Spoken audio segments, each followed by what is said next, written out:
going? Hey everybody, it's Tafony here once again. Hope you're doing well today. I am rambling about the TipTop Audio Fold Processor. It sounds like this.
Okay, I'll just mention it because it's somewhat new. I have moved the housekeeping into the description below. Nothing is new, nothing is changing. It's just moving down there. So I'm going to stop saying that, but just down below. Okay, what is it? TipTop Audio Fold Processor, 12 HP Surge inspired or based on the Surge. I'm not sure, one of the two. Surge-esque wave folder for sure.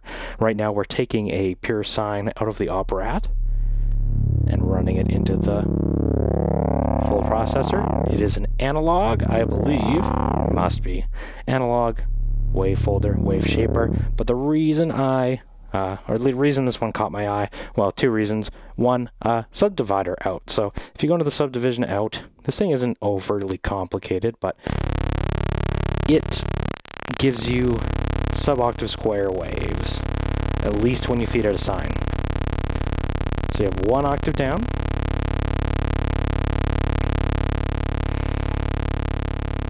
I'll blow your ears off with that one, 2 octaves, and 3, and in this current patch, that's the 4th, and it will like leave audio territory for me. And see, even looking at it on the oscilloscope, it's kind of not even square at the lower one. So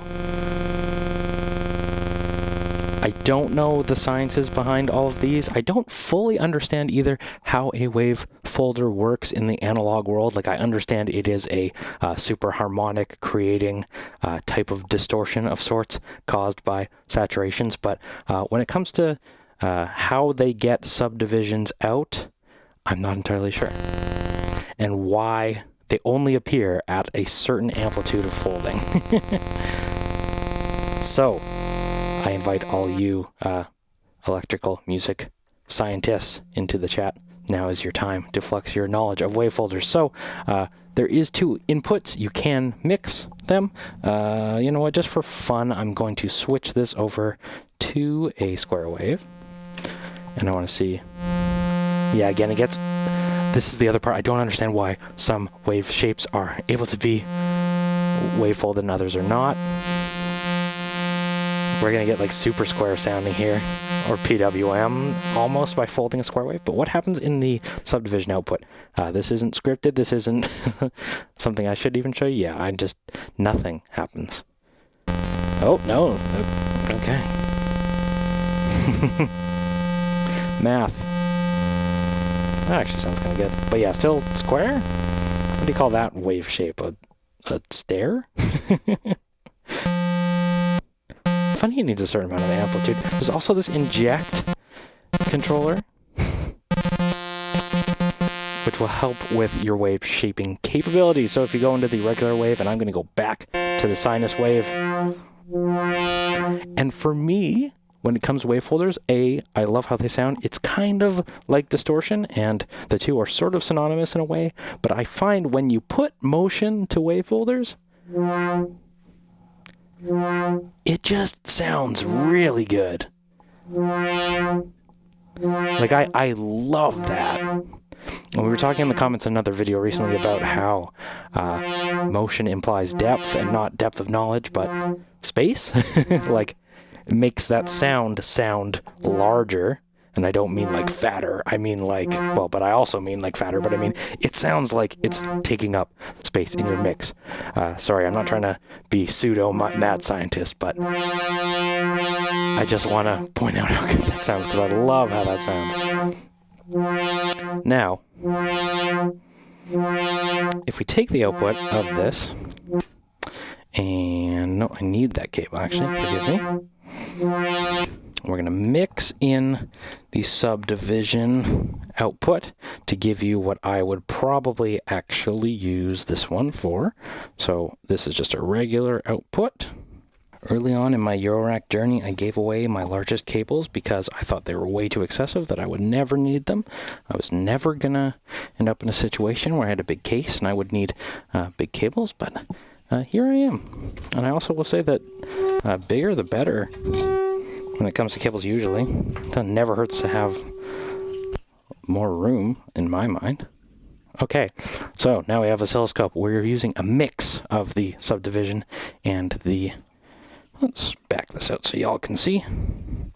Using a mix of the subdivision and the root. Let's bring in the fold. Wow. And again, do you want the lower or upper harmonics via the inject knob? And it's finicky. And I don't know the science of that. Oh, let's go sub-octave, because...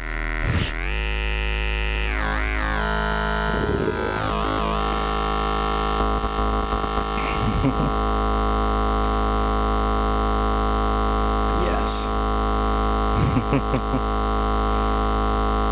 I'm just going to perform this for fun.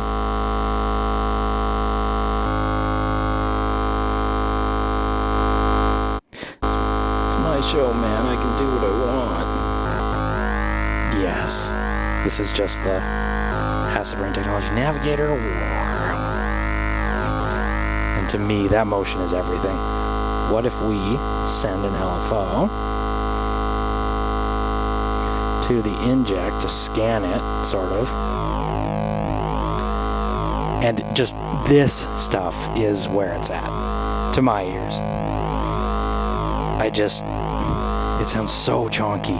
If we bring in some more subdivision, let's take out our non-subdivided version, actually. Let's go first octave and bring in some more. And we just took a plain sine wave and made it into that beast. Root.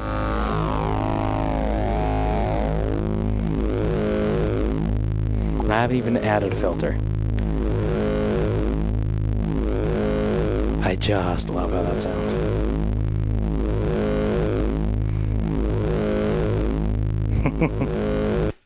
What if we run that back into the steady state gate? If I don't break everything, that is. I'm always impressed with the real synth tubers, how they can keep their screens so free of cables with such complicated patches. Must be the actual knowledge and the planning.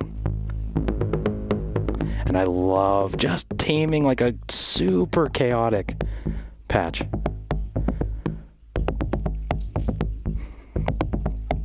With a ton of gate. Saturation. Resonance.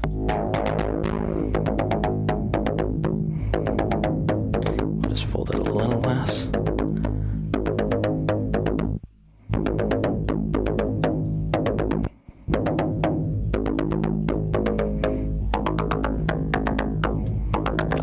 just manually sweeping through the folding. The inject is connected to an LFO. What if we reverse that?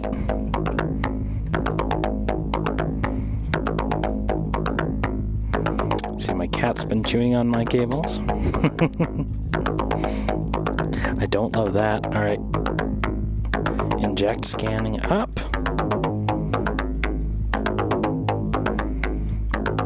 Which provides a really subtle effect, but if we crank the wave folding and we bring our octave down, or our oscillator down,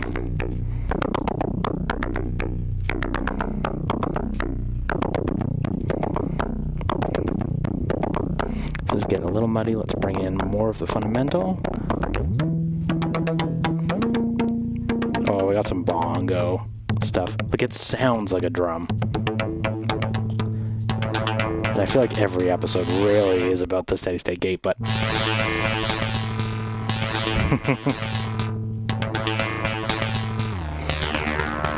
oh, there's a word for that. It's almost like PWM, but there's just like, almost sounds like I don't know. I'm not trying to sound like Bob Ross, but I'm just like, it feels like a spring. Not a spring reverb, but like, feels like a metal being stretched, you know? Feels like a metal accordion. Does that make any sense? I hope so. Fold up. Manually going through. Let's take the sub out.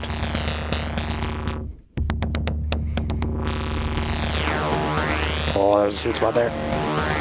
Attenuated a bit to stay closer to that. I love that.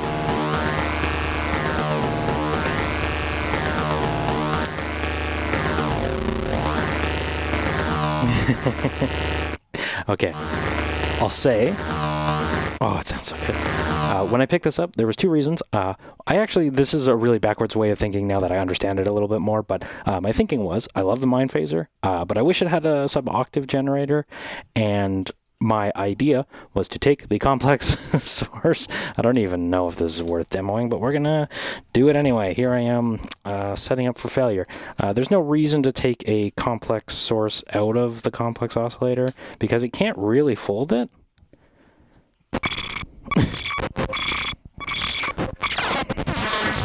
Again, complex wave shapes can't be made into complex ones with a fold processor. Well, it can, but it sounds like this.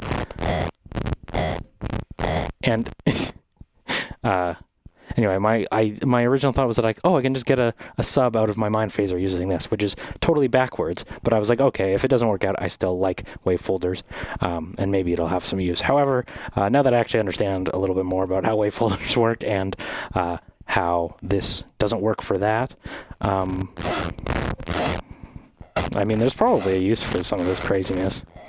I'm going to build my own metal fetishist in but I will say it sounds really good, which is something I wasn't on my mind when I picked it up, which sounds kind of bizarre to say out loud, but I was after the subdivisions. They're fine. The wave folder itself, it sounds really good. I'm not like a Surge aficionado. I know some people feel like a ton of admiration for them because they made some cool stuff, but that's one of those rabbit holes that I just avoid for my own safety going down. I'm like, I don't need any more gas in my life. But it sounds really good, and I don't find I use the sub octaves as much. They are cool, but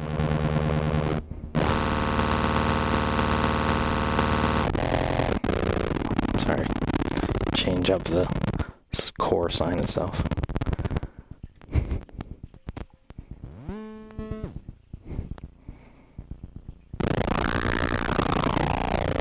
So it sounds really good, and it can be used as a crude VCA too if you turn the fold off and pump it that way, right? No, maybe not. Anyway, I will also say this doesn't have anything to do with the fold processor itself, but I got this for 60 Canadian dollars. It is wrangled. It was probably white at some point, but it is not now. I think these white tip-top panels are, in my objective opinion, really ugly, but I find this is really charming. Just like how haggled this is, and somehow it managed to be front and center in my system. It was probably white once, but now it is brown. It is the cheapest thing I own, and I am kind of attached to it for that reason. I like it.